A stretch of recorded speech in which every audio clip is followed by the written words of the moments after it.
మంచిది ప్రియులారా, దేవుని వాక్యాన్ని ధ్యానం చేద్దాం.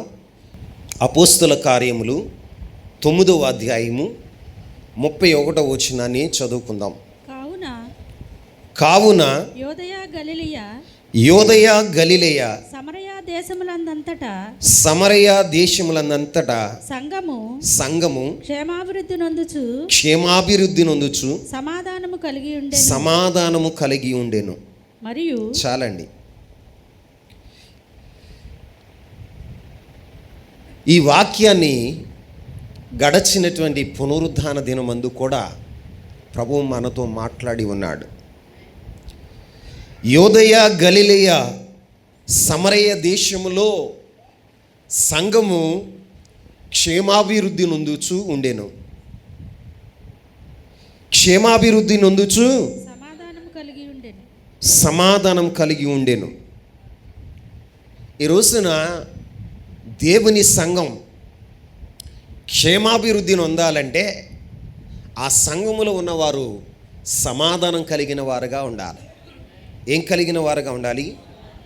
మొదట పరలోకపు తండ్రితో, తరువాత దైవజనుడితో, తరువాత తోటి విశ్వాసులతో మనం సమాధానం కలిగి ఉండాలి. 2, సంఘము క్షేమాభివృద్ధి నొందాలి అంటే ప్రభువునందు భయము కలిగి ఉండాలి. ఏం కలిగి ఉండాలి? సంఘములో దైవ భయం లేకపోతే, దేవుని మందిరానికి వస్తున్న వారి గుండెల్లో దైవ భయం లేకపోతే ఆ సంఘంలో కానీ ఆ వ్యక్తి జీవితంలో కానీ పరిశుద్ధత ఉండదు. ఏముండదు? పరిశుద్ధత ఉండదు.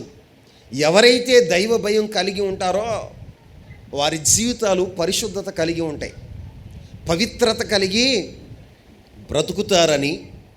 అప్పుడు పరిశుద్ధతను చూసిన దేవుడు క్షేమాభివృద్ధి కలగచేస్తాడు.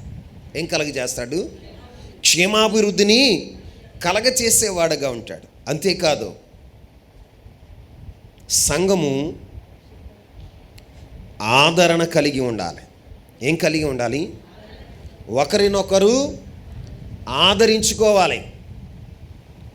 ఇక్కడ సంఘము క్షేమాభివృద్ధి నొందాలంటే సంఘములో ఉన్న ప్రతి వ్యక్తి ఒక అవయవమని, ఈ సంఘమంతా ఒక కుటుంబమని, ఒక వ్యక్తి జీవితంలో నష్టం జరిగినప్పుడు, కష్టం వచ్చినప్పుడు సంఘమంతా కూడా నిలబడి మేమున్నాము అని భరోసా ఇవ్వాలని ప్రభువు మాట్లాడాడు.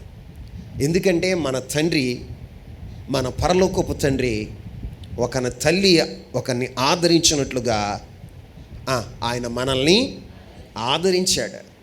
మన జీవితాల్లో ఆదరించే దేవుడు కాబట్టి మనము కూడా మన ప్రభు అయిన యేసుక్రీస్తు ప్రభువారి లాగానే ఒకరినొకరు ఆదరించుకోవాలి.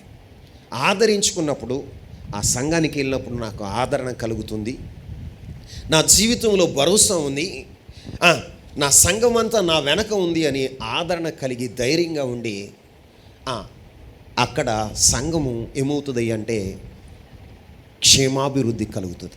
ఏం కలుగుతుంది? క్షేమాభివృద్ధి కలుగుతుంది అని పోయిన పునరుద్ధాన దినమందు ప్రభు మనతో మాట్లాడాడు. ఈ రోజున దేవుని వాక్యాన్ని మనం ధ్యానం చేద్దాం. సంఘము క్షేమాభివృద్ధి నొందుచూ ఉండాలంటే సంఘములో ఉన్న ప్రతి ఒక్కరి జీవితంలో కొన్ని బాధ్యతలు ప్రభు మనకి తెలియచేస్తున్నాడు.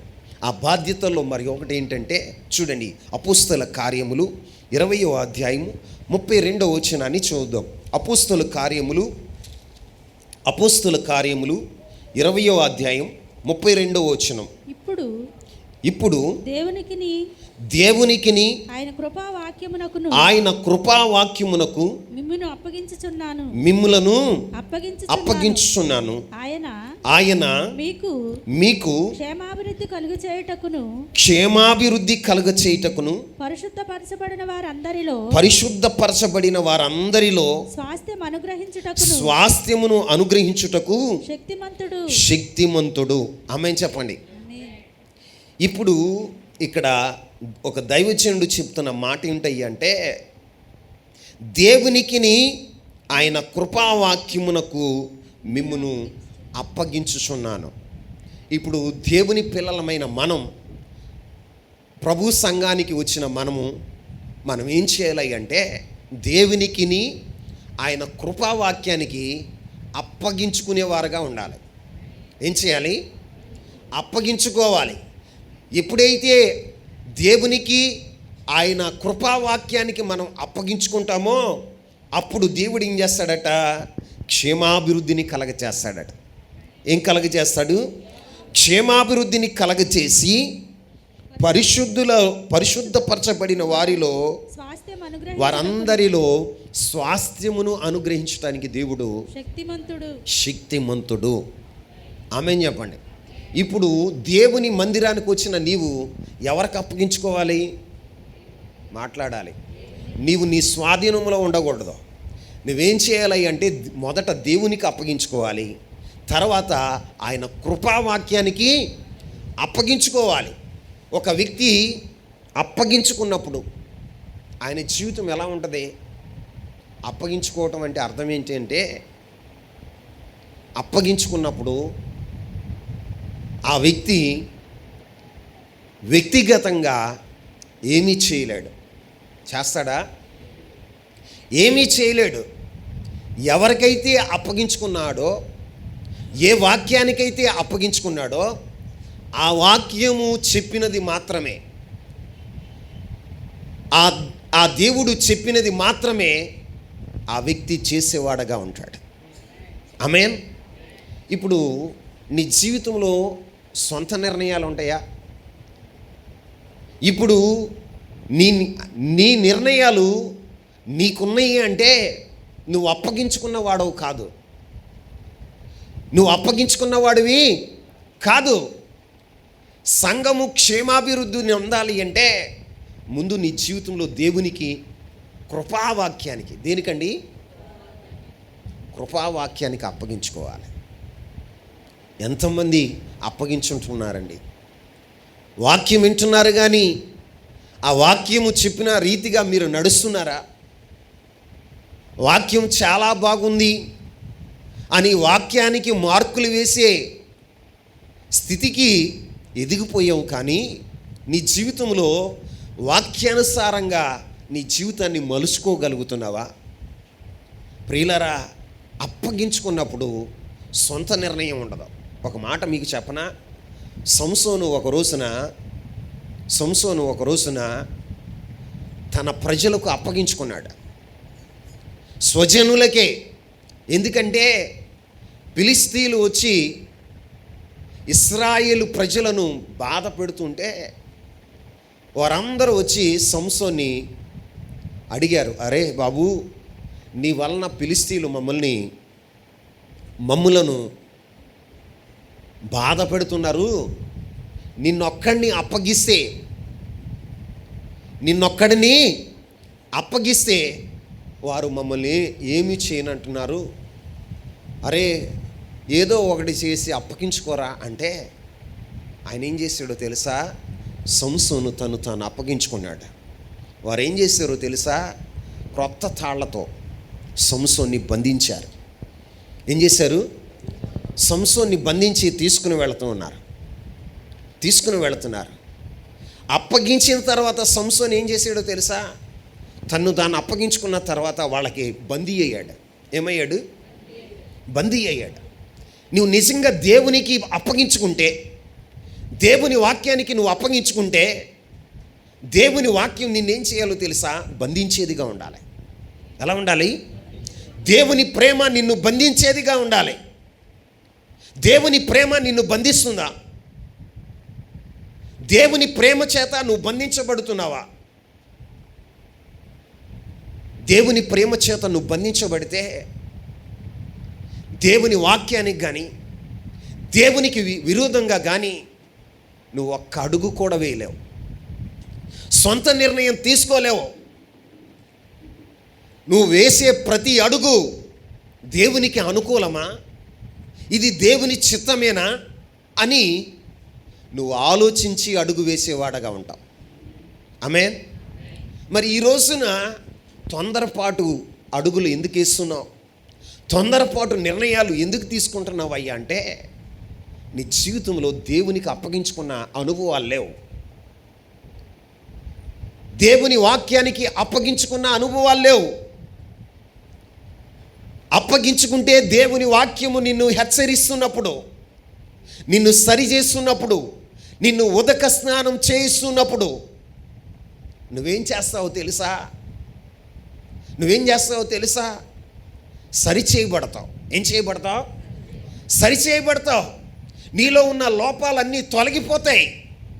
దేవుని వాక్యమే గనుక నిన్ను ఉదక స్నానం చేస్తే నీలో కల్మషం అనేది, నీలో అపవిత్రత అనేది, నీలో ముడత మచ్చ కళంకం అనేది ఏది కూడా ఉండదు. ఆమేన్. మీరు ఎలా ఉంటారో తెలుసా? మహిమ కలిగిన సంఘంగా రూపుదిద్దబడతారు. మరి విశ్వాసులు ఎంతమంది అప్పగించుకుంటున్నారండి? ఏదో దేవుని వాక్యాన్ని విని వెళ్ళిపోయే వాళ్ళే తప్ప, నిజంగా వాక్యానికి అప్పగించుకుంటే ఇందాక మనం పాడాం కదా, నీ వాక్యమేనా పరవశము, నీ వాక్యమేనా ఆత్మకు ఆహారము, నీ వాక్యమేనా పరవశము, నీ వాక్యమేనా ఆత్మకు ఆహారము, నీ వాక్యమేనా పాదములకు దీపము, నీ వాక్యమేనా పాదములకు దీపము, నా స్తుతి పాత్రుడా నా యేసయ్యా. హల్లెలూయా. నిజంగా దేవుని వాక్యానికి అప్పగించుకుంటే వాక్యము నీకు ఆహారమయ్యి, ఆ వాక్యాన్ని బట్టి నువ్వు అప్పగించుకున్నావా లేదా అనటానికి ఒకటే రుజువు. దేవుని సన్నిధానానికి వచ్చిన తర్వాత నువ్వు వాక్యానికి అప్పగించుకుంటే వాక్యాన్ని బట్టి నువ్వేం చేస్తావో తెలుసా? పరవశించేవాడుగా ఉంటావు. ఏం చేస్తావు? పరవశించేవాడుగా ఉంటావు. అంటే వాక్యాన్ని వింటున్నప్పుడు నీలో ఒక నూతనమైన అభిషేకం ఉంటుంది. ఆమేన్. దేవుని వాక్యానికి నువ్వు అప్పగించుకుంటే నీ జీవితంలో ఎలా ఉంటుందో తెలుసా? ఒక రోజున యోనాతాను తేనె తాగాడట. ఏం తాగాడు? బాగా ఆకలిగా ఉన్నారు. ఆకలిగా ఉన్న వానికి తేనె పట్టించారు. తేనె కనపడింది. తేనె అలా ప్రవహిస్తుందంట భూమి మీద పడి, తేనె తొట్టులో నుంచి పడి. అప్పుడు యోనాతాను ఏం చేసాడో తెలుసా? ఒక కర్రను తీసుకొని దాంట్లో పెట్టి ఆ కర్రను తీసి, ఆ కర్ర మొనను తీసుకొని తన నాలుగుకి అంటించుకుంటే ఆ తేనె తింటున్నప్పుడు ఆయన కళ్ళేమైనాయో తెలుసా? మెరిసినాయట. ఆమేన్. కొంచెం తేనె తింటేనే కళ్ళు మెరిసినాయి కదా. మరి జుంటి తేనె దారల కన్నా మధురమైన వాక్యాన్ని వింటున్నప్పుడు మీ కళ్ళల్లో దైవికమైన తేజస్సేదండి. మీ జీవితాల్లో దేవుని వాక్యం వింటున్నప్పుడు పరవశించాలి. యేసయ్య గారు ఏమని అంటున్నాడో తెలుసా? నీ వాక్యమే నా పరవశం. నా ఆనందానికి కారణం ఏంటో తెలుసా? వాక్యం. నా యొక్క సంతోషానికి కారణం ఏంటో తెలుసా? వాక్యం. వాక్యాన్ని బట్టి ఆనందిస్తున్నాడు, వాక్యాన్ని బట్టి పరవశిస్తున్నాడు, తను తాను మైమరిచిపోయి వాక్యాన్ని బట్టి సంతోషించేవాడుగా ఉన్నాడు. మరి నీవు ఉన్నావా అలాగా?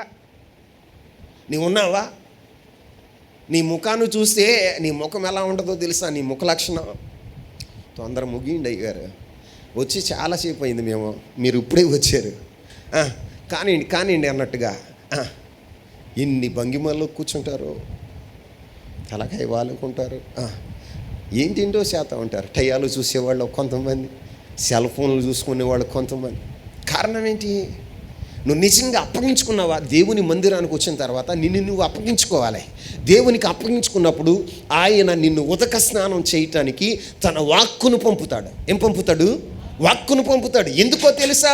నీవు మహిమ కలిగిన వ్యక్తిగా, మహిమ కలిగిన సంఘంగా నీవు ఉండాలని, ఆయన ఎదుట ముడత మచ్చ కళంకం లేని మహిమ కలిగిన సంఘంగా ఉండాలని ఆయన తన వాక్కు ప్రవాహాన్ని నీ మీద కుమ్మరించి నిన్నేం చేస్తాడో తెలుసా?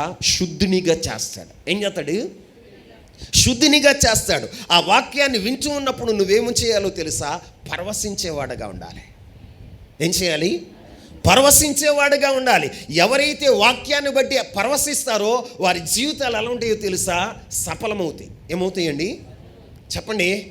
సఫలమవుతాయి. ఇప్పుడు నీ కుటుంబంలో నువ్వు సక్సెస్ అయ్యావు అనుకో, ఇప్పుడు నీవు చేసే పనులన్నీ కూడా ఫలభరితంగా సఫలమైనవి అనుకోండి, నీ జీవితంలో అరే వీళ్ళు ప్రార్థనకి వెళుతున్నారా, వాక్యానుసారంగా బ్రతుకుతున్నారు, వారు చేసేదాన్ని కూడా సఫలమవుతుంది, వారి జీవితాల్లో ఫలభరితమైన జీవితం ఉంది, అరే ఆశ్చర్యకరంగా చూస్తూ ఉండగానే వారి జీవితాల్లో చేస్తున్నవన్నీ కూడా సఫలమవుతున్నాయిరా అని నిన్ను చూసిన వారు ఏం చేస్తారో తెలుసా? దేవుని సన్నిధికి వచ్చేవారుగా ఉంటారు. ఆమేన్ చెప్పండి. వీళ్ళ అభివృద్ధికి కారణం ఏంటి? వీళ్ళ ఆశీర్వాదానికి కారణం ఏంటి? వీళ్ళ సక్సెస్కి కారణం ఏంటి అని వాళ్ళు నిన్ను పరిశోధించి పరిశీలన చేసి, అయ్యో వీళ్ళ సక్సెస్కి కారణం ప్రభువే. ఎవరో? ప్రభువే అని చూసి ప్రభు యొద్దకు వచ్చేవారుగా ఉంటారు. అప్పుడు అనేక మంది వస్తున్నప్పుడు సంఘం ఏమని చేద్దే? అభివృద్ధి చెందుతుంది. ఏం చెందుతుంది? అభివృద్ధి చెందుతుంది. వాక్యానుసారంగా నువ్వు బ్రతుకుతున్నప్పుడు నీకు క్షేమం కలుగుతుంది. వాక్యానుసారంగా మీరు ప్రవర్తిస్తున్నప్పుడు సంఘములో ఏముంటుందో తెలుసా? క్షేమం ఉంటుంది. ఏముంటుంది? క్షేమం ఉంటుంది. ఈ రోజున మరి నీ జీవితంలో దేవుని వాక్యానికి అప్పగించుకుంటే నీ జీవితంలో పరవశించేవాడుగా ఉంటావు. ఎలా ఉంటావు? పరవశించేవాడుగా ఉంటావు. వాక్యం నీకు బోర్ అనిపించదు, వాక్యము నీకు తలనొప్పి అనిపించదు, వాక్యము నీ జీవితంలో నిరాశ కలగ చేయదు. ఎడారిలో నీళ్లు పడుతున్నాయి అనుకో, ఎంత నీరు వచ్చినా అది ఎలా ఉంటుంది? తాగేత ఉంటుంది. మన ఆశ ఎలా ఉండాలో తెలుసా? ఎంత వాక్యం విన్నా ఇంకా వినాలి,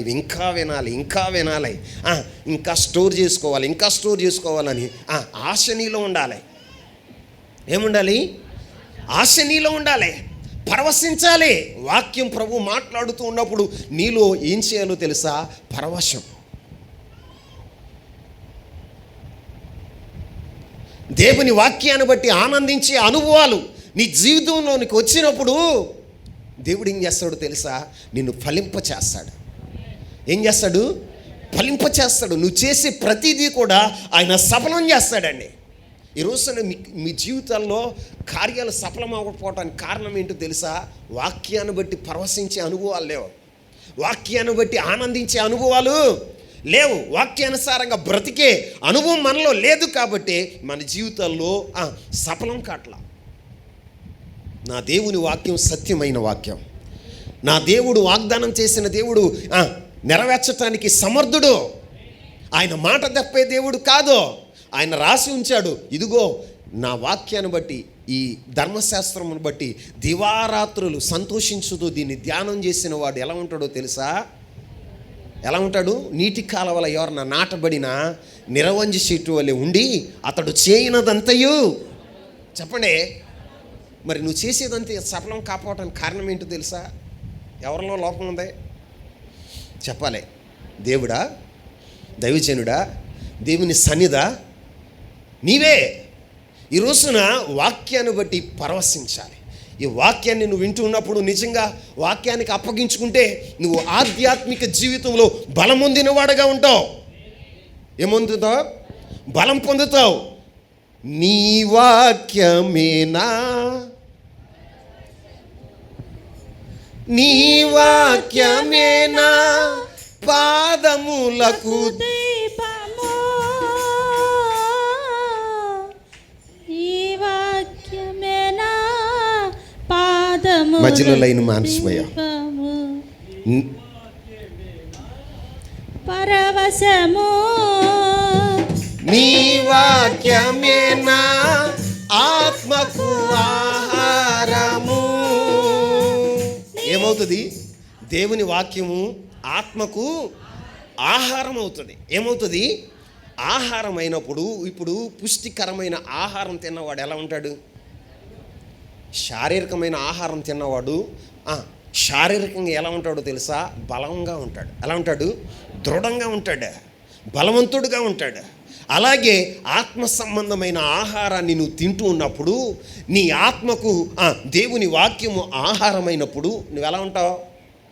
ఆధ్యాత్మికంగా బలహీనుడుగా ఉంటావా? ఉండవు. ఎలా ఉంటావు తెలుసా? ఆత్మలో బలవంతుడు అయి ఉంటావు. ఆత్మలో బలవంతుడు అయి ఉన్నప్పుడు ఏం చేస్తావో తెలుసా? బలవంతులు ఏం చేస్తారో తెలుసా? బలమైన కార్యాలు చేస్తారు. ఆమేన్ చెప్పండి. బలమైన కార్యాలు చేస్తారు. నీ ద్వారా దేవుడు అద్భుత ఆశ్చర్య కార్యాలు చేయిస్తాడు. ఈ రోజున మీ జీవితంలో దేవుని వాక్యం బట్టి మనం ఏం చేయాలో తెలుసా? పరవశించేవారుగా ఉండాలి. దేవుని వాక్యాన్ని బట్టి మన ఆత్మలో ఏమవ్వాలో తెలుసా? బలవంతులం అవ్వాలి. ఏమవ్వాలి? మరి ఎంతమంది అవుతున్నారు? కృపావాక్యానికి అప్పగించుకోవటం అంటే విన్న వాక్యానుసారంగా నువ్వు బ్రతుకుతూ ఉన్నప్పుడు నీ జీవితం ఎలా మారుతుందో తెలుసా? ఆత్మలో బలమొందిన వాడుగా ఉంటావు. ఏం పొందుతావు? బలమొందిన వాడుగా ఉంటావు. దేవుని వాక్యము నిన్ను బలపరుస్తుంది.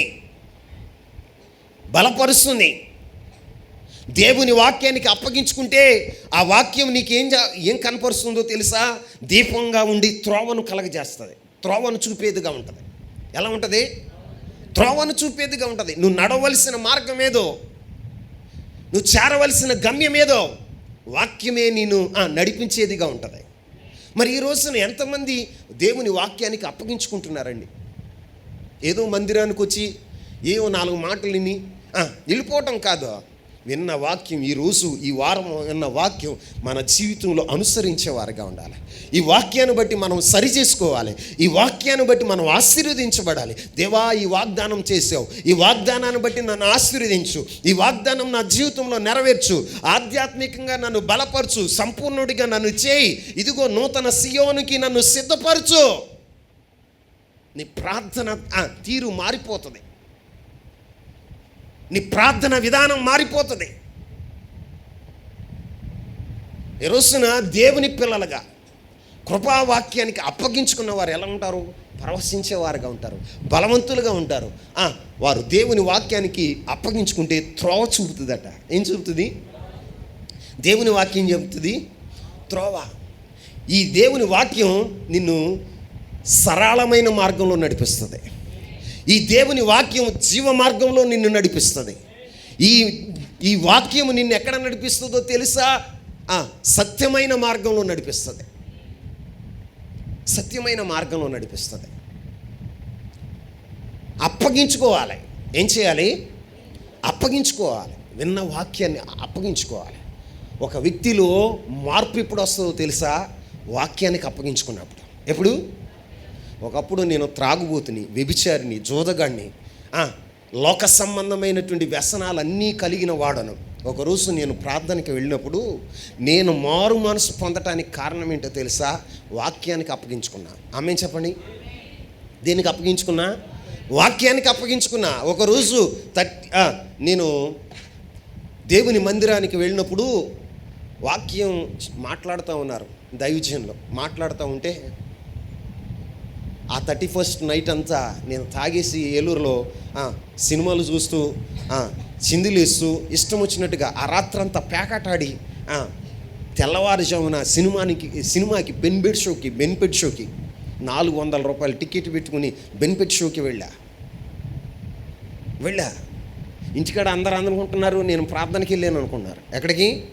ప్రార్థనకి వెళ్ళాడు మా అబ్బాయి, మంచి పనులు చేస్తున్నాడు. నేనేం చేస్తున్నాను తెలుసా? తాగి తగనాలు ఆడుతున్నా, ఫ్రెండ్స్తో షికారులు చేస్తున్నా, ఏలూరులో టౌన్లో నేను కేకలు వేసుకుంటూ రాత్రంతా ప్యాకెట్ ఆడుకుంటూ ఇలా తిరుగుతున్నా. నా జీవితం విచ్చలవిడిగా ఉంది. ఎలా ఉంది? విచ్చలవిడిగా ఉంది. ఇంటికి వచ్చేసాను. ఇంటి కూడా జరగకూడనటువంటి ఒక సంఘటన జరిగింది. ఇంట్లో అందరూ కూడా విషాదంలో ఉన్నారు, దుఃఖంలో ఉన్నారు. అలాంటప్పుడు కుటుంబం అంతా దుఃఖ నివారణ జరగాలంటే ఏం చేయాలి అని ఆలోచన చేస్తే మందిరానికి వెళ్తే మనశ్శాంతిగా ఉంటుంది అని మందిరానికి ఒక అన్నయ్యని తీసుకొని నేను వెళ్ళాను. మందిరానికి వెళ్ళాను, అన్నయ్య కోసం వెళ్ళాను. కానీ ఆ మందిరంలో దేవుని వాక్యాన్ని వింటున్నా. దైవజనులు చెప్తున్నారు, నా కుమారుడా లెమియేలో, నువ్వు ద్రాక్షారసము తాగకూడదు, తాగిన ఎడల నీవు నీ కట్టడలను నువ్వు మరుచుదు అని సామెతల గ్రంథం 31వ అధ్యాయం ద్వారా దైవజనులు మాట్లాడుతున్నారు. ఆ తాగిన వ్యక్తి నేనే కదా. తాగిన తర్వాత నా ఇష్టానుసారంగా కాకుండా కట్టడలను మరిచి కట్టడలను మరిచి తిరిగిన వ్యక్తి నేనే కదా. అయ్యో, నేను రాజులైన యాజక సమూహంలో చేరవలసిన నేను ఎలా ప్రవర్తిస్తున్నానేంటి, అవివేకంగా ప్రవర్తించేనేంటి అని ఆ వాక్యానికి అప్పగించుకున్నాను. ప్రభు నాతోనే మాట్లాడాడు. ఆ ద్రాక్షారసము కట్లపాము వలె కాటు వేస్తుందట. ఏమది చెప్పండి? మద్యం ఏం చేస్తుందో తెలుసా? కట్లపాము కాటు వేస్తుంది. కట్లపాము కాటు వేస్తున్నప్పుడు ఎలా ఉంటాడు? వెంటనే చచ్చిపోతాడా? చావడు. వెంటనే చావడు. వాడికి సమయం ఉంటుంది, కొంత వ్యవధి ఉంటుంది. ఆ పాము కరిసిన తర్వాత ఆ విషయం ఆ వ్యక్తిలో ప్రభావం చూపిన తర్వాత ఎలా చనిపోతాడో తెలుసా? ఒకసారి కాలు చేయి పడిపోద్ది. ఎలా పడిపోద్ది చెప్పండి? కాలు చేయి పడిపోద్ది. చనిపోయిన ఆ వ్యక్తి విషం ప్రభావం చూపుతున్న కొద్దీ ఆయన జీవితంలో ఎలా ఉంటాడో తెలుసా? ఒక్కొక్క అవయవం దెబ్బతింటూ ఆ వ్యక్తి మరణించేవాడుగా ఉంటాడు. అలాగే త్రాగుడికి వ్యసనాలకు లోనైన వారు ఎలా ఉంటారో తెలుసా?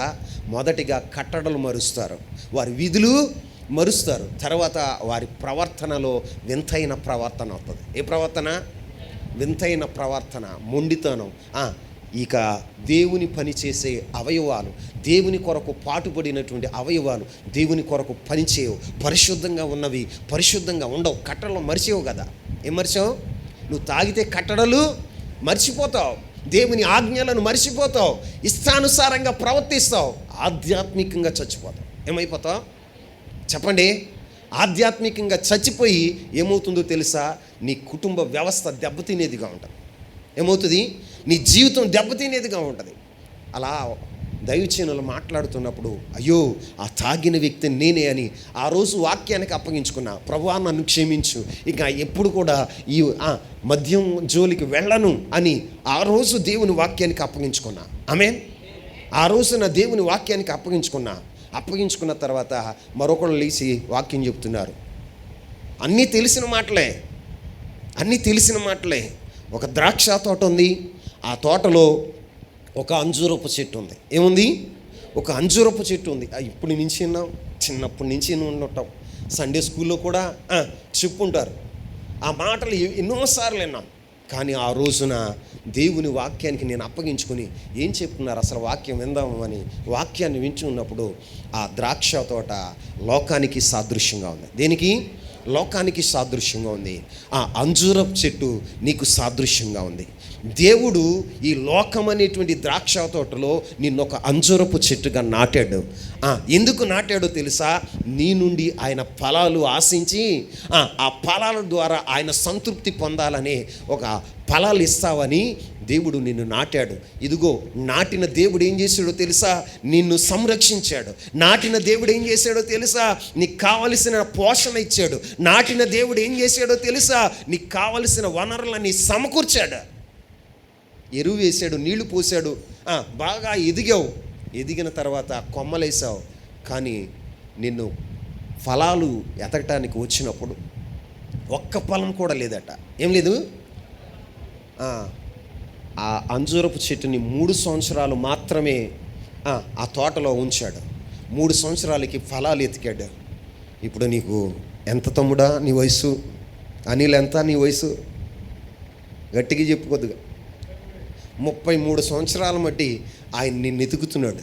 ఏంటి? ఫలాలు. రాజకుమార నిన్ను ఎతుకుతున్నాడు. సతీష్ బాబు నిన్ను ఎతుకుతున్నాడు ఆయన. అమ్మా చెల్లి నిన్ను కూడా ఎతుకుతున్నాడు. ఎన్నో సంవత్సరాలుగా నువ్వు ఫలిస్తావని. కానీ ఆయన్ని సంతృప్తి పరిచే ఫలాలు లేవు. నీ నిండా ఏమున్నాయో తెలుసా? కొమ్మలు ఎదిగినాయి. అంజూరపు ఆకులు ఎంత ఉంటాయో తెలుసా? పెద్దగా ఉంటాయి. ఎంత ఉంటాయి? పెద్దగా ఉంటాయి. ఆకులు ఉన్నాయి. ఏమున్నాయి? ఆచారాలు ఉన్నాయి. ఏమున్నాయి? ఆదివారం ప్రార్థనకు వస్తావు, ఇదొక ఆచారబద్ధంగా. ఇంకేమున్నాయి తెలుసా? దేవుని సన్నిధిలోకి వచ్చిన తర్వాత చప్పట్లు కొట్టాలి కదా, కొడతావు. పాటలు పాడే యొక్క ఆచారం ఉంది, ఆచారంగానే ప్రార్థన చేసే ఆచారం ఉంది. ఏముంది? అబ్బో దేవుని మందిరానికి వెళ్తే అందరూ ప్రార్థన చేస్తున్నారు, నేను ప్రార్థన చేయకపోతే ఎట్లా, కానీ ఏదో ఒకటే నువ్వు ప్రార్థన చేసే ఆచారం ఉంది, కానీ ఆత్మఫలం లేదు. ఏం లేదు? ప్రభుని సంతోషపరిచే, ప్రభు యొక్క ఆకలిని తీర్చే ఫలాలు లేవు. ఈ రోజున నువ్వు నిజంగా వాక్యానికి అప్పగించుకుంటే, ఆ రోజు ఆ వాక్యం నాతోనే మాట్లాడారా, ఇదిగో నిన్ను 20 సంవత్సరాలుగా దేవుడు ఈ లోకం అనేటువంటి ద్రాక్ష తోటలో నాటాడు, నిన్ను 20 సంవత్సరాలుగా ఆయన ఫలాలు ఎతుకుతున్నాడు. ఏమి ఎతుకుతున్నాడు? ఫలాలు ఎతుకుతున్నాడు. నువ్వు ఫలించట్లా. అక్కడ ఒకే మాట చెప్పాడు, యజమానుడు పిలిచి తోటమాలితో ఈ యొక్క చెట్టుని నరికివేయి. ఏమన్నాడండి? నరికివేయి. దీనివలన ఇదిగో ఈ తోటలో స్థలం వేస్ట్ అయిపోతుంది, దీన్ని నరికే అంటే, తోటమాలి ఈ సంవత్సరం కూడా ఉండనీయ్యా, ఈ సంవత్సరం కూడా ఉండనీయ్యా, ఈ సంవత్సరం ఫలిస్తుంది, లేకపోతే నరికి పారేస్తాను అని తోటమాలి చెప్పాడు. ఆ తోటమాలి ఎవరో కాదు, ప్రభు అయిన యేసుక్రీస్తు ప్రభువారు అని ఆ వాక్యం ద్వారా నాతో మాట్లాడుతూ ఉంటే, అయ్యో ప్రభువా, 20 సంవత్సరాలుగా నన్ను ఫలాలు ఎదుగుతున్నావా, నేను ఒక్క ఫలం కూడా ఫలించాలా, నీ ఆకలిని నేను తీర్చలేకపోయాను, నన్ను క్షమించు ప్రభువా, అవివేకిగా బ్రతికాను ప్రభువా అంటూ ఆ రోజున నేను మారు మనసు పొందా. ఆమె చెప్పండి. ఆ రోజు నేను అప్పగించుకున్న వాక్యానికి ఆ రోజు నాలో ఏమొచ్చిందో తెలుసా? ఒక మార్పు వచ్చింది. ఏమొచ్చింది? ఒక మార్పు వచ్చింది, దైవికమైన మార్పు. ఆ రోజు నుంచి వాక్యానికి అప్పగించుకున్న, ప్రతిరోజు వాక్యాన్ని చదువుతుంటే వాక్యంలో ప్రభు స్వరాన్ని వినటం నేర్చుకున్నా, ప్రభు స్వరాన్ని వినటం నేర్చుకున్నా. ఏదో నవల బుక్ చదివినట్లుగా, లేకపోతే ఏదో ఒక న్యూస్ పేపర్ చదివినట్లుగా ఈ యొక్క బైబిల్ని చదివితే దేవుని స్వరాన్ని నువ్వు వినలేవు. నీలో మార్పు రాదు. నువ్వు ఎప్పుడైతే వాక్యంలో దేవుని స్వరాన్ని వింటావో, దైవికమైన స్వరం నువ్వు వినగలుగుతావో, నీలో ఏమొస్తుందో తెలుసా? ఒక మార్పు వస్తుంది. ఆ రోజు అప్పగించుకున్నా. ఆ రోజు నుంచి క్రమక్రమంగా నేను ఆధ్యాత్మిక జీవితంలో బలపరచబడ్డా. ఆమె చెప్పండి. నా సహోదరుడు రంగారావు ఉన్నాడు అక్కడ, అడగండి. నేను రక్షణ పొందిన తర్వాత నేను ఎలా ఉన్నాను, రక్షణ పొందకముందు నేను ఎలా ఉన్నాను, రక్షణ పొందిన తర్వాత నేను ఎలా ఉన్నాను. ఆయన ఉన్నాడు సాక్ష్యం. రక్షణ పొందిన తర్వాత దైవికమైన మార్పు, రోజుకి దైవికమైన మార్పు. దేవుని స్వరాన్ని వింటున్నప్పుడు అప్పగించుకుంటాం, దేవుని మాటకు లోబడటం, మనలో ఉన్నటువంటి శరీర సంబంధమైన క్రియలు, లోక సంబంధమైన క్రియలను వాటిని ఒక్కొక్కటిగా దేవుని వాక్యాన్ని చదువుతూ ఉన్నప్పుడు నా జీవితంలో విడిచిపెట్టడం నేర్చుకున్నాను. 3 నెలలు నేను బాప్తిసం తీసుకోవటానికి 3 నెలలు దేవుని సన్నిధిలో ప్రార్థన చేశా. ప్రభువా, నువ్వు మాట్లాడితే కానీ నేను బాప్తిసం తీసుకోను, నువ్వు నాతో మాట్లాడాలి, నా పాపమును క్షమించావని నాకు ఒక రుజువు కావాలి అని దేవుని సన్నిధిలో ప్రార్థించినప్పుడు 3 నెలలుగా ప్రార్థన చేస్తే 3 నెలల తర్వాత ప్రభు మాట్లాడాడు. ఆమేన్. ఆయన మాట్లాడినప్పుడు నీ విస్తారమైన పాపములు నువ్వు క్షమించబడినే, సమాధానం కలిగిన వెళ్ళు అన్న మాట నా ప్రభు నాతో మాట్లాడినప్పుడు, పాపాత్మురాలైన స్త్రీతో మాట్లాడిన మాట ప్రభు నాతో మాట్లాడినప్పుడు నేను నమ్మి మారు మనసు పొంది రక్షణ పొంది బాప్తిసం తీసుకున్నానండి. ఆ రోజు నుంచి నా జీవితంలో క్రమక్రమంగా ఆత్మీయంగా ఎదిగాను. ఆమేన్. మరి నీ జీవితంలో క్రమక్రమంగా ఆత్మీయతలో ఏమి ఎదిగావు? ఇన్ని సంవత్సరాలుగా మందిరానికి వస్తున్నావు, దేవుని వాక్యానికి అప్పగించుకున్నావా? అప్పగించుకుంటుంటే నీలో ఏం రావాలో తెలుసా? మార్పు.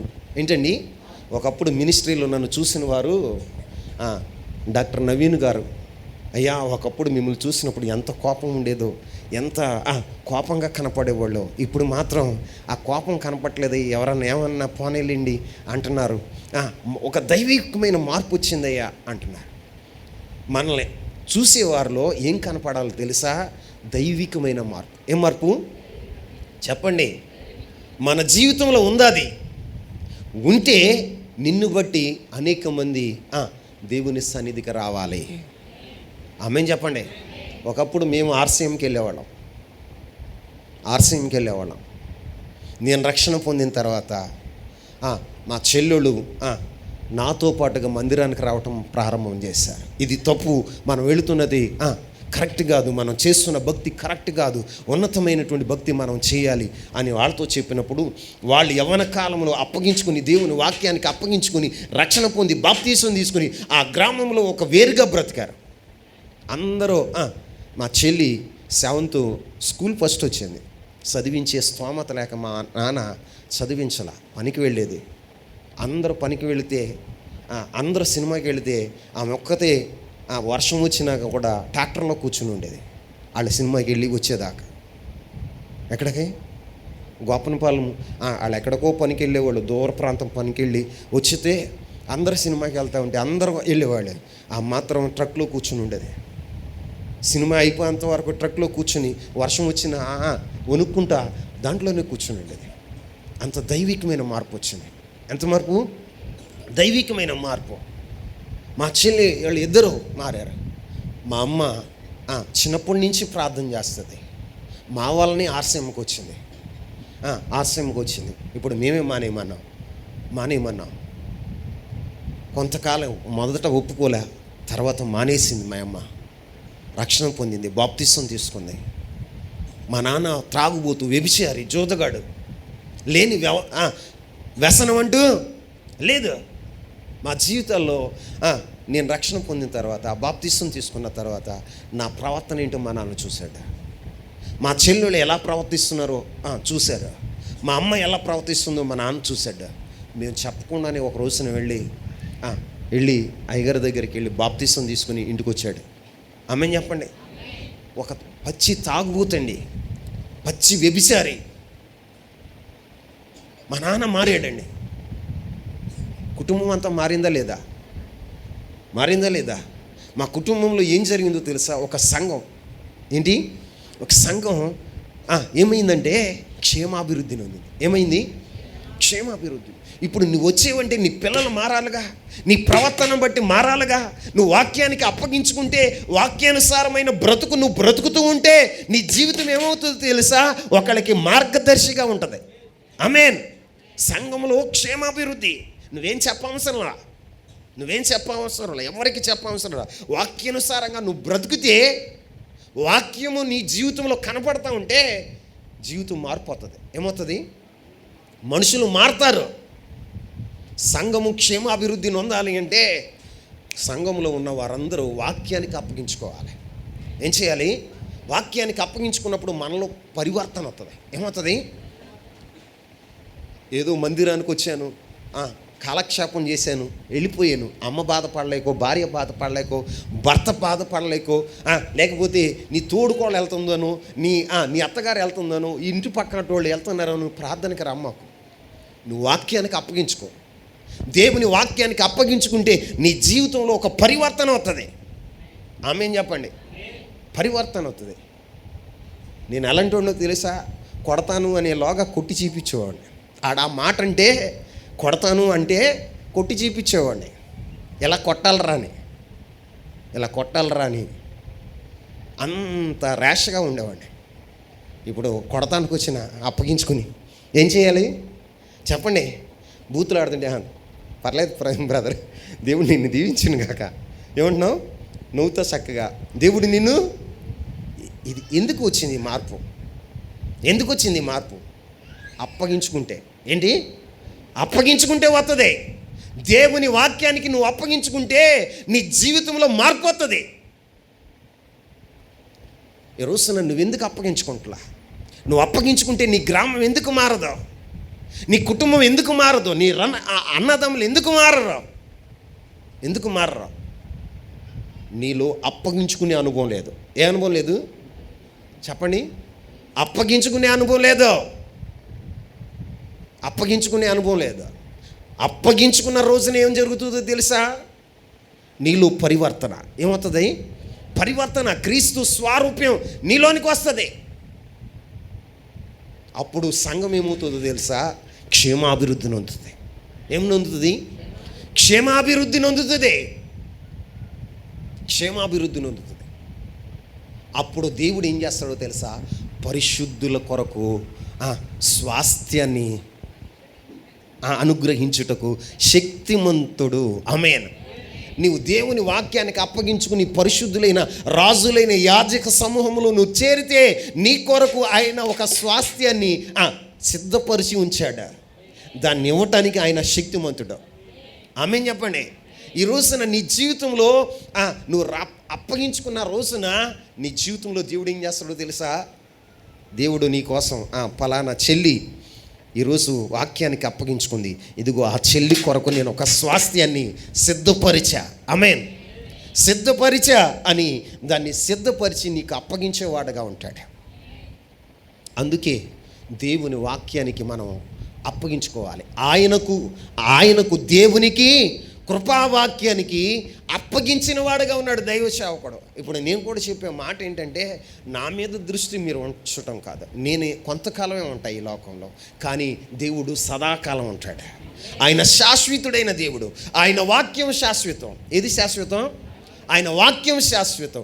కాబట్టి మీ దృష్టి దేని మీద ఉండాలి అంటే దేవుని మీద, దేవుని వాక్యం మీద మీరు దృష్టి నిలిపినప్పుడు, ఆ వాక్యానికి ఆ దేవునికి మీరు అప్పగించుకున్నప్పుడు మీ జీవితంలో దైవ సేవకుడు ఉన్నా లేకపోయినా ఒక మార్పు ఉంటుంది. ఏముంటుంది? ఒక మార్పు ఉంటుంది. క్రీస్తు యొక్క స్వారూప్యంలో నువ్వు నడుస్తావు. క్రీస్తుని ఈ లోకానికి, ఈ గ్రామానికి నువ్వు ప్రత్యక్షపరిచేవాడుగా ఉంటావు. ఆమేన్.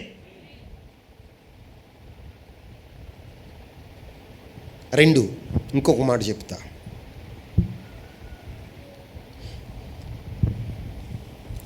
సంఘము క్షేమాభివృద్ధి నొందాలంటే దేవునికి, దేవుని వాక్యానికి అప్పగించుకోవాలి. చెప్పండి. దేవునికి, దేవుని కృపావాక్యానికి అప్పగించుకున్నప్పుడు సంఘము క్షేమాభివృద్ధి నొందుతుంది. ఆమేన్. 2 కొరింథీయులకు రాసిన మొదటి పత్రిక 8వ అధ్యాయం 1వ వచనాన్ని చదువుదాం. విగ్రహములకు బలిగా అర్పించిన వాటి విషయము మనమందరము జ్ఞానము గలవారమని ఎరుగుదుము. జ్ఞానము ఉప్పొంగ చేయును గాని ప్రేమ క్షేమాభివృద్ధి కలగ చేయును. ఆమేన్. ప్రేమ ఇంకా ఏం చేస్తుంది? ఇప్పుడు సంఘములో ఉన్న మనం ఏం కలిగి ఉండాలట? ప్రేమ కలిగి ఉండాలి. ఒకరి ఎడల ఒకరు ప్రేమ కలిగి ఉండాలి. నువ్వు నిజంగా దేవుని ఎడల ప్రేమ కలిగి ఉన్న వాడవైతే ఆ ప్రేమ ఏం చేస్తుందో తెలుసా? క్షేమాభివృద్ధిని కలగ చేస్తుంది. జ్ఞానం ఉప్పొంగ చేస్తుంది. కానీ ప్రేమ ఏం చేస్తుందో తెలుసా? క్షేమాభివృద్ధిని కలగ చేస్తుంది. క్షేమాభివృద్ధిని కలగ చేస్తుంది. నిజంగా నీవు ప్రేమించే వ్యక్తివైతే, ఒక వ్యక్తిని నువ్వు ప్రేమిస్తే ఆ వ్యక్తి చేసే పొరపాట్లను క్షమించగలుగుతావు. ఆమేన్. క్షమించగలుగుతావు. నీలో ప్రేమ ఉంటే. ప్రేమ లేదనుకోండి, క్షమాపణ ఉండదు. ఏముండదు? క్షమాపణ ఉండదు. నిజంగా యేసుక్రీస్తు ప్రభువారు మనల్ని ఎంతగా ప్రేమించాడయ్యాను. మనము పాపులమై ఉండగా, అపరాధులమై ఉండగా మన కొరకు ఆయన ఏం పెట్టాడో తెలుసా? ప్రాణాన్ని పెట్టాడు. ఎందుకో తెలుసా? తన ప్రేమను వెల్లడిపరుస్తూ, ఇదిగో అమ్మా కళావతి, అమ్మా సుమదే, అమ్మా సరస్వతి, ఇదిగో నేను ప్రేమిస్తున్నాను అని ఆయన కలువరి సిలువలో నీకోసం ఆయన ఏం చేశాడో తెలుసా? ప్రాణాన్ని పెట్టాడు. ఏం పెట్టాడు? తన ప్రేమను వెల్లడిపరుస్తూ ప్రాణాన్ని పెట్టాడు. మరి నీవు నిజంగా నువ్వు ప్రేమిస్తే ఏం చేస్తావు? త్యాగం చేస్తావు. ఏం చేస్తావు? త్యాగం చేస్తావు. నువ్వు నిజంగా ప్రేమించే వ్యక్తివైతే, ఒక వ్యక్తిని నువ్వు ప్రేమిస్తే ఆ వ్యక్తి కొరకు నీవు నీ ప్రాణాన్ని అర్పించే వ్యక్తిగా ఉంటావు. యేసయ్య అర్పించలేదా? నువ్వు నిజంగా యేసయ్యను ప్రేమిస్తే యేసయ్య కొరకు ప్రాణాన్ని అర్పించేవాడుగా ఉంటావు. యేసయ్య కొరకు బ్రతికేవాడుగా ఉంటావు. యేసయ్య కొరకు సాక్షిగా బ్రతికేవాడుగా ఉంటావు. ఆయన ప్రేమను నువ్వు గుర్తించాలా? ఆయన ప్రేమ, ఆయన చేసిన త్యాగపు విలువ నీకు తెలియలేదు. అందుకని నీలో మార్పు లేదా?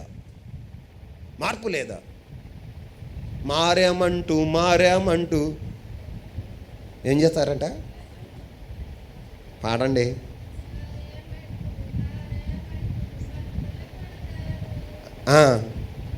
పాడమ్మా, గట్టిగా పాడు. మారామంటూ మస్కా కొడతారంట. ఏం కొడతారు? నువ్వు ఎందుకు మస్కా కొడుతున్నావో తెలుసా? క్రీస్తు ప్రేమను గుర్తించాలా, ఆయన చేసిన త్యాగాన్ని గుర్తించాలా, నీ కొరకు కార్చిన రక్తపు విలువ నీకు తెలియలేదు. నిజంగా క్రీస్తు ప్రభు వారి యొక్క రక్తపు విలువ నీకు తెలిస్తే నీ జీవితంలో ఒక మార్పు, వినూతనమైన మార్పు కలుగుతుంది. నువ్వు కూడా ఎలా మారిపోతావు తెలుసా? క్రీస్తులాగా మారిపోతావు. ఎలా మారిపోతావు? క్రీస్తులాగా మారిపోతావు. నీకు కీడు చేసిన వాడిని క్షమించేవాడుగా ఉంటావు. కీడు చేసిన వాడిని ప్రేమించేవాడుగా ఉంటావు. నీ మీద నిందలు వేసిన వారి కొరకు నువ్వేం చేస్తావు తెలుసా? మేలు చేసేవాడుగా ఉంటావు. ప్రేమ ఓర్చుకుంటుంది. ఏం చేస్తుంది? ప్రేమ ఓర్చుకుంటుంది, అన్నిటినీ తాళుకుంటుంది. ప్రేమ డమ్మంగా ప్రవర్తించదు. ప్రేమ ఏం చేస్తుందో తెలుసా? అన్నిటినీ తాళుకుంటుంది. ఆమేన్. ఈరోజున నువ్వు ప్రేమిస్తే నీ తోటి సహోదరుడు నీ మీద తిరుగుబాటు చేసినా, నీకు విరోధంగా నడిచినా వాడిని సహించేవాడుగా ఉంటావు. ఏమంటావు? క్షమించేవాడుగా ఉంటావు. అలాంటి ప్రేమ సంఘంలో కనపడింది అనుకోండి, గ్రామంలో కనపడింది అనుకోండి, అరే నిన్న మా నాన్ని తిట్టినరా, కానీ ఆడు ప్రేమతో నన్ను పలకరించాడరా. తమ్ముడు బాగున్నావా? ఏమని? తమ్ముడు బాగున్నావా? అక్క బాగున్నావా? చెల్లి బాగున్నావా? అన్నయ్య బాగున్నావా అని నువ్వు పలకరిస్తే, అరే నేను ఒకప్పుడు అపార్థం చేసుకున్నా, వీడు ప్రేమను కనుపరుస్తున్నాడు. ఏం కనుపరుస్తున్నాడు? ప్రేమను కనుపరుస్తున్నాడు. వాడు కష్టాల్లో ఉన్నాడు, నిన్ను నిందించాడు, అవమానించాడు. నువ్వు వెళ్ళి తమ్ముడు నేను సహాయం చేస్తాను రా అని నువ్వు సహాయం చేసావు అనుకో, వాడు ఏం చేస్తాడు తెలుసా? రెండు కాళ్ళ మీద పడిపోయి నన్ను క్షమించు, నీకు నేను కీడి చేశాను, కానీ నువ్వు క్రీస్తు ప్రేమను నన్ను కనుపరుస్తున్నావు అని నువ్వు మాట్లాడకుండా నీ వెనకమాల గుడికి వచ్చేస్తాడు. ఎక్కడికి వస్తాడు? మాట్లాడకుండా నీ వెనకమాల గుడికి వచ్చేస్తాడు. వస్తాడా రాడా? మరి ప్రేమించామని చెప్తూ అస్తమానం ద్వేషించి వాడి మీద పగబెట్టుకొని సాధించాలని ఏదో ఒకటి సూటిపోటు మాట్లాడుతూ ఉంటే క్షేమాభివృద్ధి కలుగుతుంది. అక్కడ మాట్లాడండి. ప్రేమ ఏం చేస్తుందో తెలుసా? క్షేమాభివృద్ధిని కలగచేస్తుంది. ఏం కలగచేస్తుంది? క్షేమాభివృద్ధిని కలగచేస్తుంది. చిన్న చిన్న లోటుపాట్లు ఉంటాయి దాంపత్య జీవితంలో, కానీ ఆ దాంపత్య జీవితంలో మనం ఏం చేయాలో తెలుసా? లోటుపాట్లు ఉన్నప్పుడు ఆ లోటుని పట్టుకుని మనం వెంటాడుతూ ఉంటే, ఆ లోటుని బట్టి మనం చిరాకు పడుతూ ఉంటే మన జీవితాల్లో ఏం జరుగుతుందో తెలుసా? ఎడబాటు వచ్చేది. ఏమొచ్చేది చెప్పండి? ఎడబాటు. కానీ అది క్షమించిన రోజున ఏమవుతుందో తెలుసా? అక్కడ ప్రేమ వృద్ధి చెందుతుంది, క్షేమం కలుగుతుంది, ఆ కుటుంబానికి అభివృద్ధి ఉంటుంది. ఈ రోజున దాంపత్య జీవితాల్లో ఇడిపోవటానికి కారణం ఇదే. చిన్న చిన్న విషయాల్లో క్షమించుకోలేరు. ఏం చేయలేరు చెప్పండి? క్షమించరు. క్రైస్తవులే కానీ క్షమించరు. క్షమించని రోజున ఎడబాటు తప్పదు. అభివృద్ధి ఉండదు. అక్కడ అభివృద్ధి ఉండదు.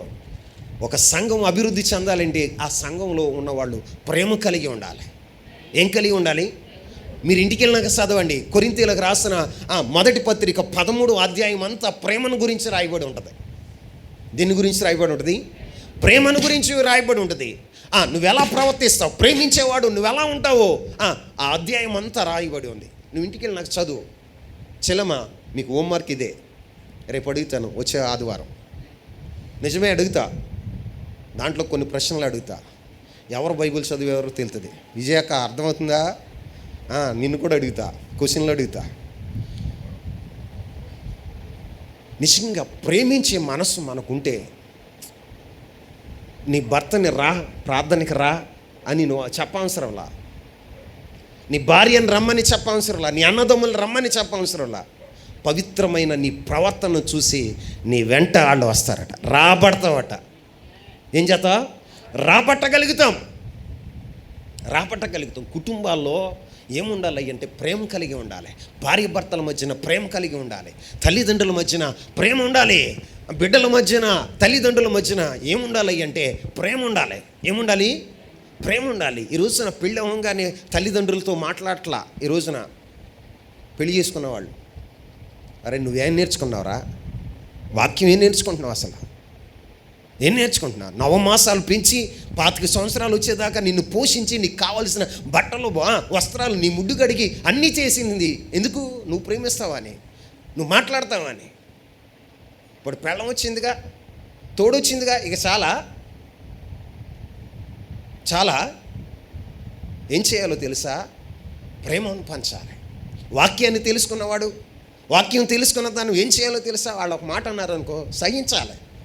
ప్రేమ సహిస్తుందా? లేకపోతే లొడ అని మాట్లాడద్దా? గయ్యాళ్ళలాగా మాట్లాడద్దా? దెబ్బలాడుతుందా? జగడగుండుదా ప్రేమ? చెప్పండి. ప్రేమ నీకు ఏం నేర్పిస్తుంది? సహించటం, తాళుకోవటం, క్షమించటం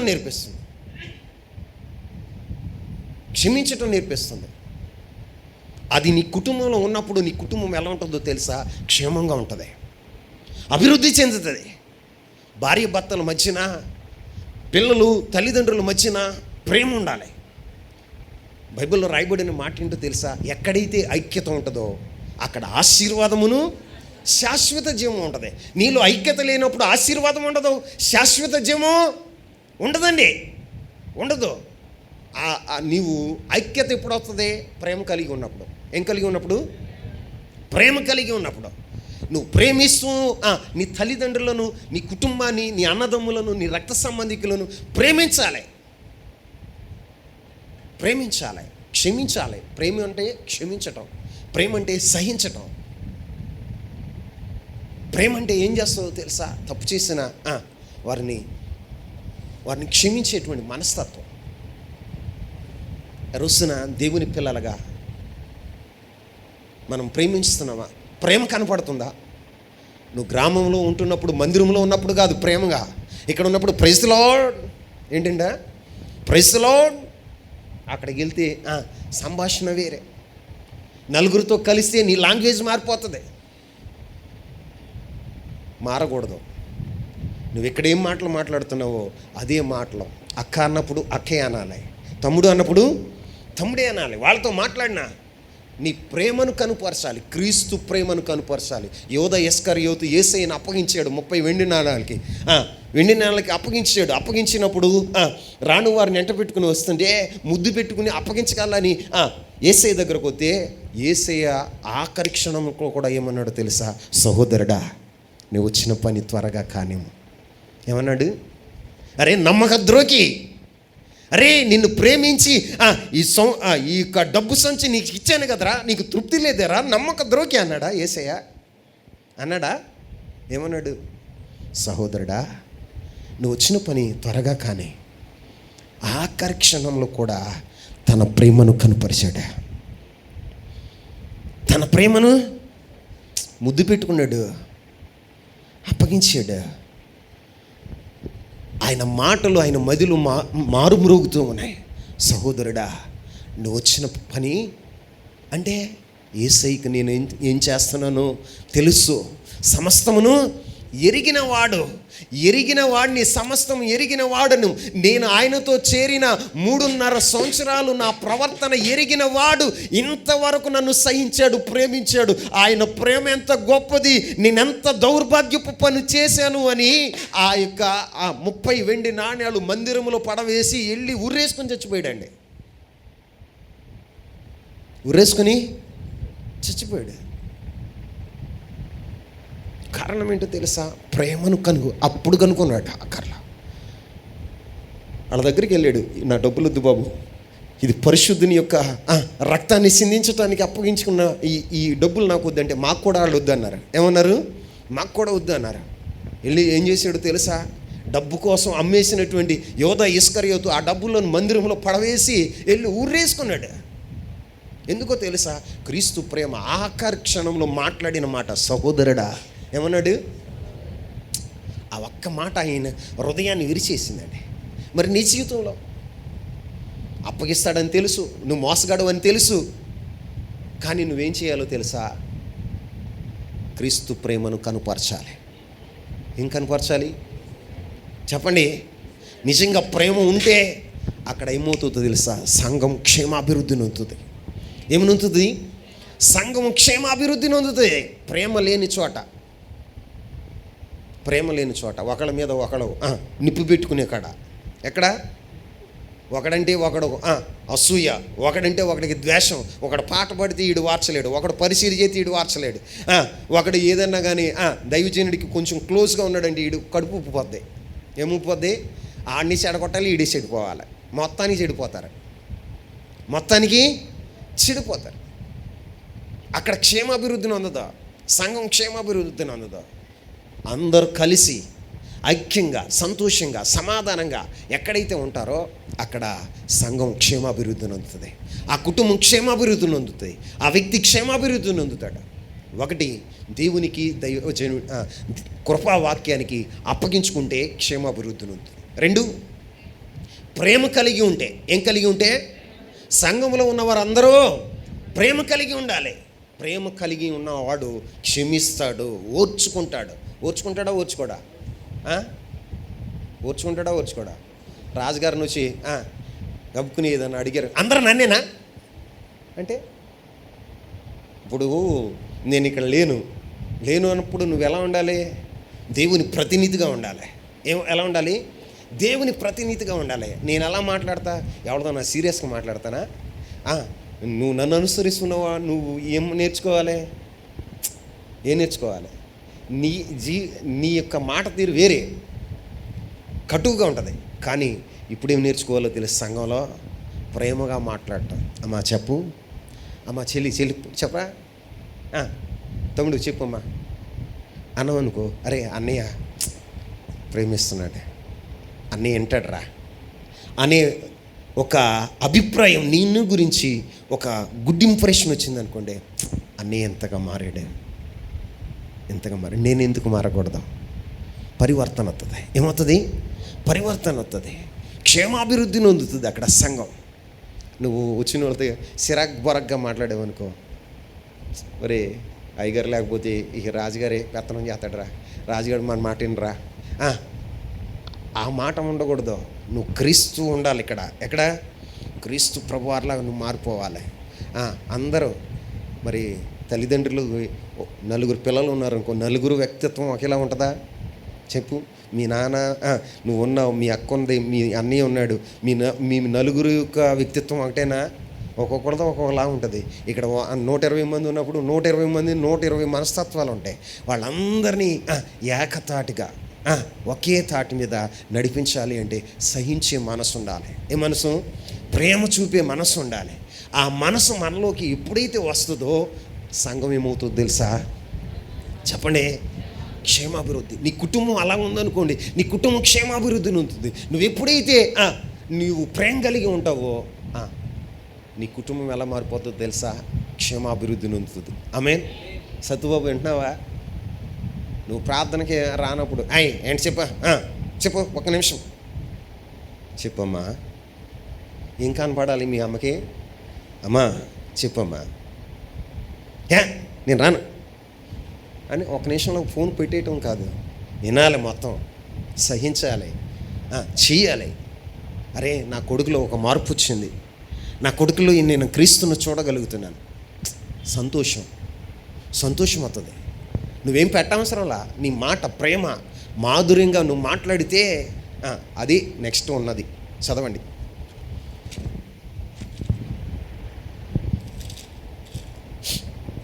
ఎఫెసీయులకు రాసిన పత్రిక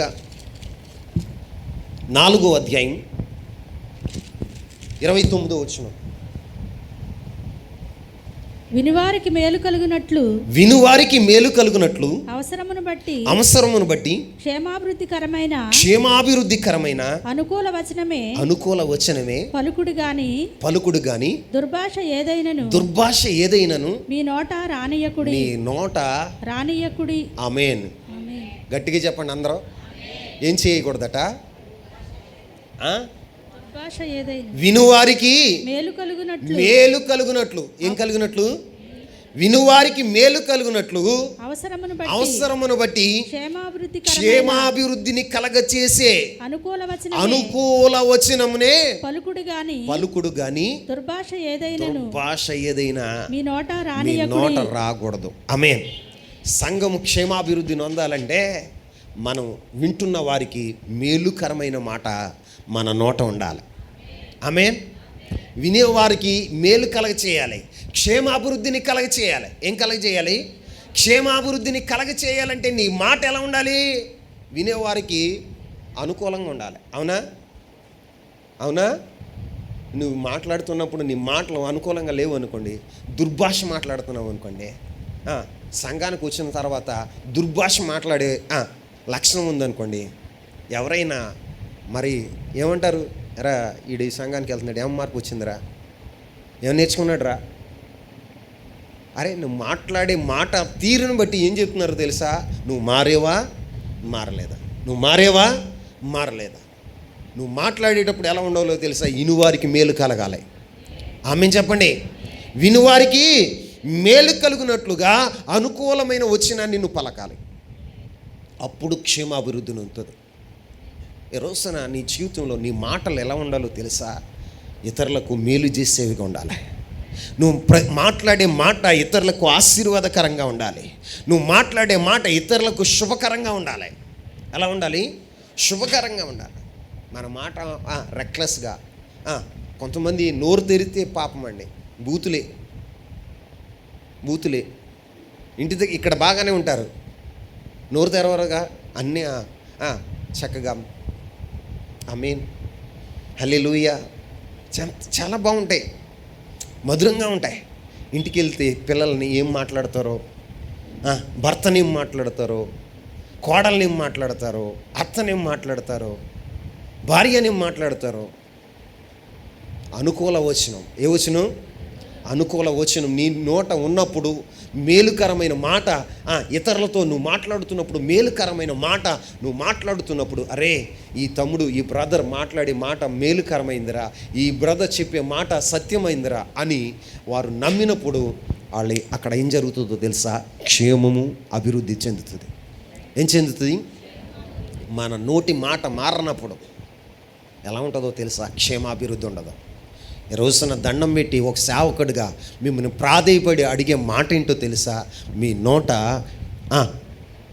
మేలుకరమైన మాట నా దేవుడు ఉంచునుగాక, మీ నోటిని ముట్టునుగాక.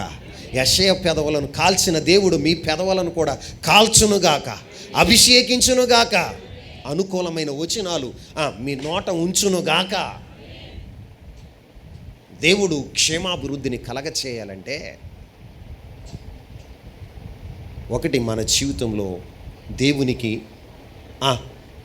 ఒక కృపావాక్యానికి అప్పగించుకోవాలి. 2, ప్రేమ కలిగి ఉండాలి. 3, మాట్లాడేవాళ్ళ ఇతరులతో మాట్లాడుతున్నప్పుడు ఏ మాటలు?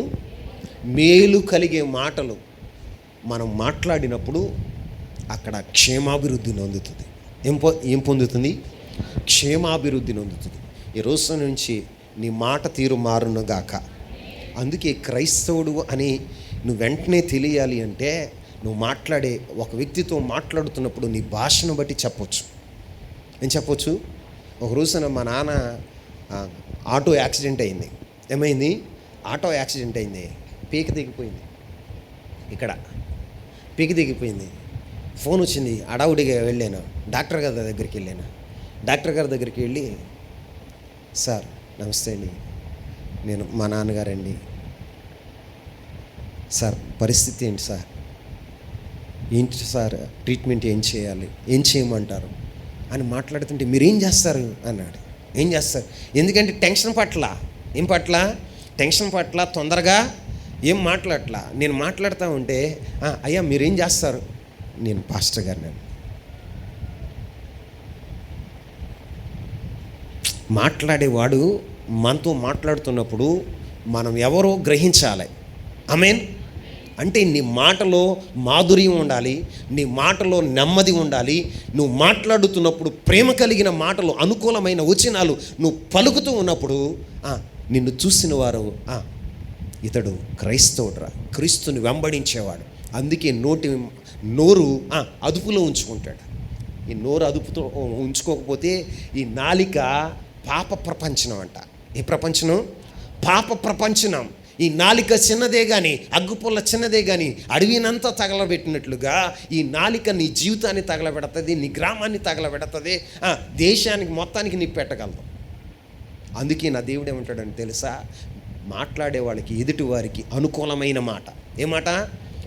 ఆ అనుకూలమైన మాట, శుభకరమైన మాట, ఆశీర్వాదకరమైన మాట నువ్వు మాట్లాడినప్పుడు అక్కడ క్షేమాభివృద్ధి నొందుతుంది. ఆమేన్ చెప్పండి. ప్రియులరా, ఈ రోజు నుంచి లేకపోయినా ఈ రోజు నుంచి మీ భాష మారునుగాక. అంటే తెలుగులో మాట్లాడండి. భాష మారునుగాక అంటే సాంబారు. మన పాస్టర్ గారిలో ఒకడు ఉన్నాడు, సాంబార్ అంటాడు. ఏమంటాడు? సాంబార్ అంటాడు. అరే సాంబార్ పుస్తుంటావా?